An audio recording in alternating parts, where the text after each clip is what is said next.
Well, it's been a couple months, I guess, since I've been on here, but what I wanted to talk about is on my way back, coming from Mississippi, just above New Orleans, I was coming back to Myrtle Beach, South Carolina, and not even halfway through, I had a flat tire on the back, and my tire was probably a hair over half wore out. I had it planned to change it as soon as I got back, and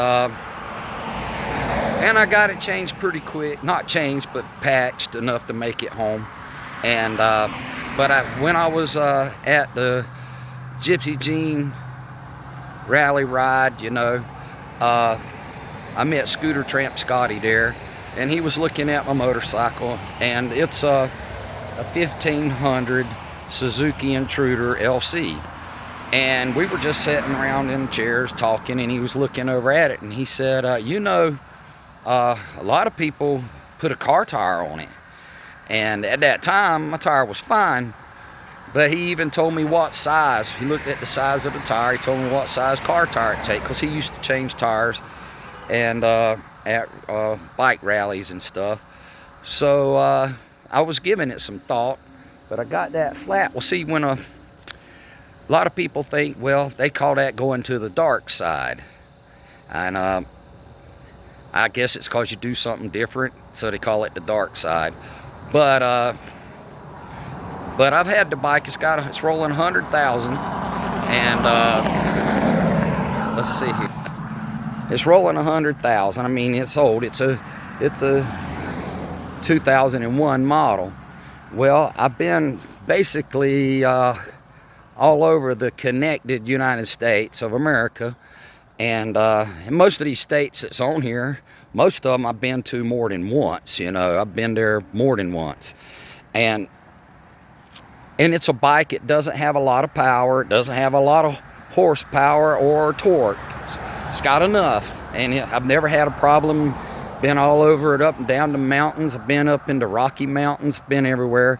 And I mean, if you'll go back in my videos, you'll see I have it loaded. There ain't no way you can see who was controlling the motorcycle.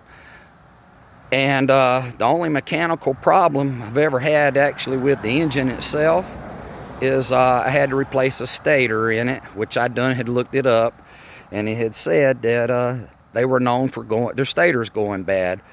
But it went bad. I was in Colorado, and I didn't know for sure what was going on. I just knew if I rode at least 100 miles, you know, it would be charged enough to restart me. And when I got all the way back to Myrtle Beach, South Carolina, I checked it out with meters and stuff, and it was the stator. And all I had to do was lay the bike on its side. The stator's on the other side. And I just laid it on its side till the oil went, you know, down to the side that was down. And it didn't take, honestly, I did it too quick, felt like, but easy to do. But anyhow, it's like constantly changing tires, changing the back tire. The front tire lasts like 3 back tires with no problem.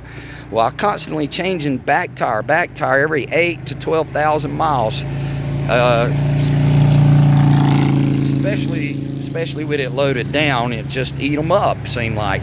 And I bought good tires, I bought expensive tires, I bought the cheaper tires. None of them really would get me up there very high in mileage.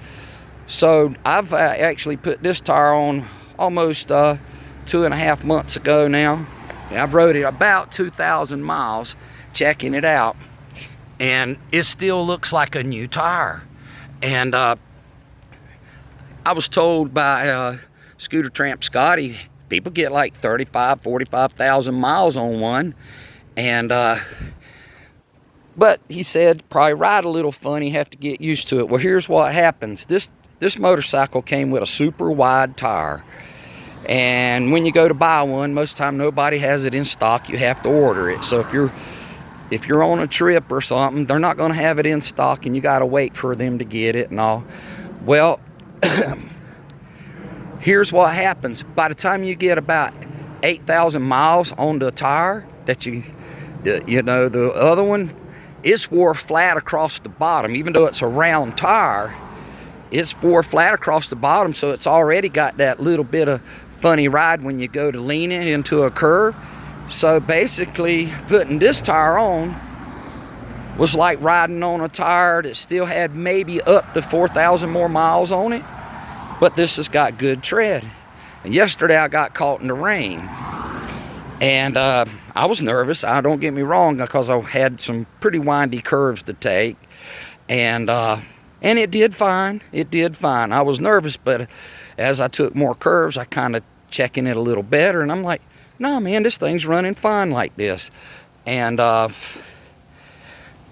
good thing about it, though, is when you stop at a red light, you don't even have to put your feet down. You know, you just keep your feet right up on your running boards, and it just sets straight up. I just lied to you. You still have to put your feet down. I just thought I'd say that. Anyway, I just wanted to give a heads up about this. You get the tire. It was on sale at Walmart, and it's called a touring tire, you know. And I looked it up. The reason it's called a touring tire, it don't make road noise. And it was on sale. I think it was went down to $48, and then by taxes and all, it was $50-some. And it's tubeless tire. A lot harder to get on the rim. You get the whole tire on the rim, but to get it the seat, you got to put a good bit of air pressure, a lot more than you do with a motorcycle tire. It fits a heck of a lot tighter in the seat, you know, seating it. And but I mean, to wear out, say, three $150 tires versus a $50-some tire, tax and all, and still probably be still running on this tire. But I'm not telling anybody to do it. It's just if anybody's curious, I was just giving you an idea of what to expect. And as far as I can tell, leaning in curves and all, it's a little bit mental to start with, but it's about the same as taking the original tire that comes super wide on the back of them. I remember I went to a Harley place in Montana. I was needing a tire bad, and I went to a Harley shop, you know, and I needed a tire. They looked it up, and he looked at me and said, "You do know that your front tire is the size of our Harley's back tires. See, my front tire is real wide, so when it wears out, it gives you that funny lean anyway.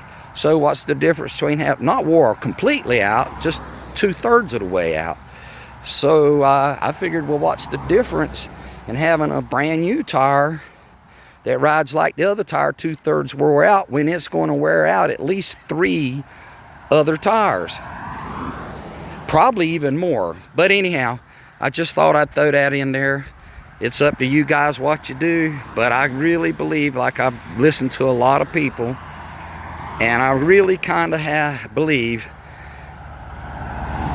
that the people that own the motorcycles, you know, and all, and they make tires and all, a lot of it is they don't want you to do a car tire because they know you can get it a lot cheaper. I do believe that a brand new tire would be better, but a brand, you know, motorcycle tire, but it's not brand new very long. And when it wears that middle out, your tread's gone, even though you got plenty on the edges. So far, I mean, I've been leaning it and everything, and the edges look fine. Everything looks, and I've just about another 100 miles, maybe 150 miles. I'll have 2,000 miles rolled on that tire, and it just surprises me that every time I look at it, you know, it just lost the little nipples or whatever you call it that's stuck on them. It just lost that a while back. So I'm going to go with this. And another guy gave me an idea. He said, you know, you could put a regular car tire that's called a run flat tire, because of me getting that flat coming back from Mississippi. He said, and you might could just run it, you know, kind of easy, but run it on down the road instead of being stuck, you know, 20-some miles each direction from any store or anything. Okay. Everybody, I hope you have a good rest of the summer.